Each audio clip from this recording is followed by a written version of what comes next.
Nous reviendrons en détail sur la rencontre du président Paul Kagame avec la CGEC dans nos prochaines éditions.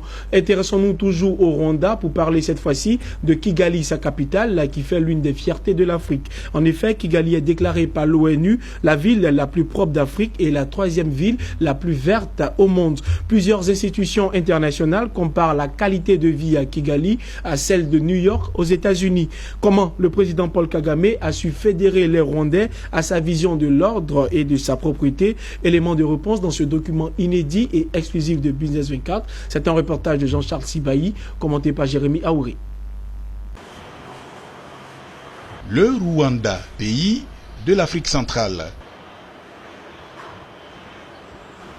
Si par le passé le nom du pays était connu pour sa douloureuse histoire du génocide de 1994 qui a fait plus de 800 000 morts, aujourd'hui, le Rwanda fait la fierté de tout un continent et du monde entier. Non seulement parce que le pays a su transcender ses erreurs, mais aussi à cause de sa capitale, Kigali,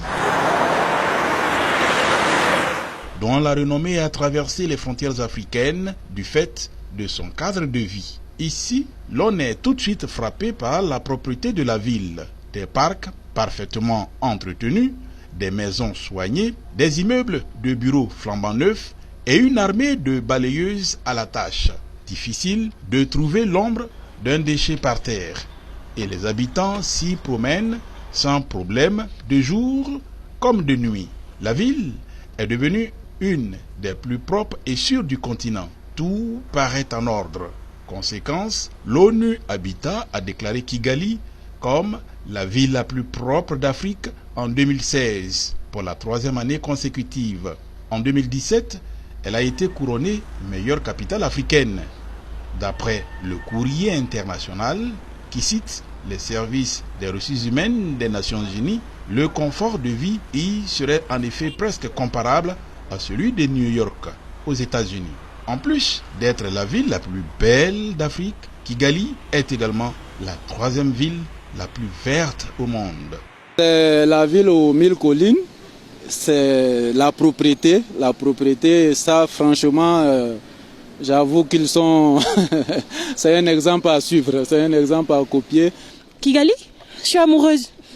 Beaucoup s'accordent à dire que le succès du pays repose sur un homme charismatique, le président de la République du Rwanda, Paul Kagame.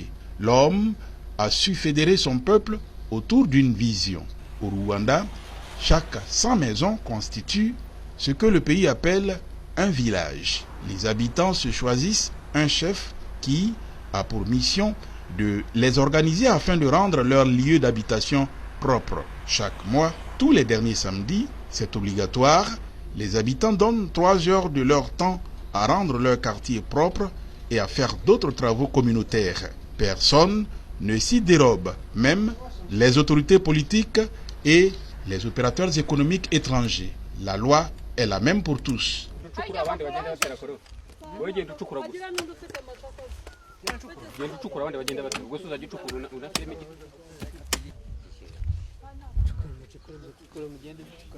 Comme ici, dans ce quartier à l'extrémité est de la ville de Kigali, les populations plantent des arbres sur la falaise afin de lutter contre l'érosion. Les Rwandais sont fiers de leur capitale.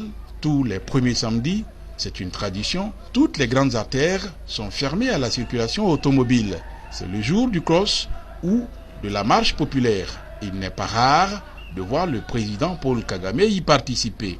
Avec une telle organisation, ce n'est pas surprenant que depuis 2000, le Rwanda affiche une croissance économique de l'ordre de 8% de son PIB. Le Rwanda est aujourd'hui un pays sûr.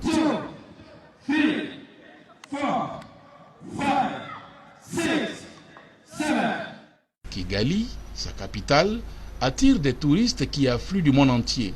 La ville s'est même hissée au 3e rang africain pour les congrès. Plus d'une quarantaine de rencontres continentales et internationales y sont organisées chaque année.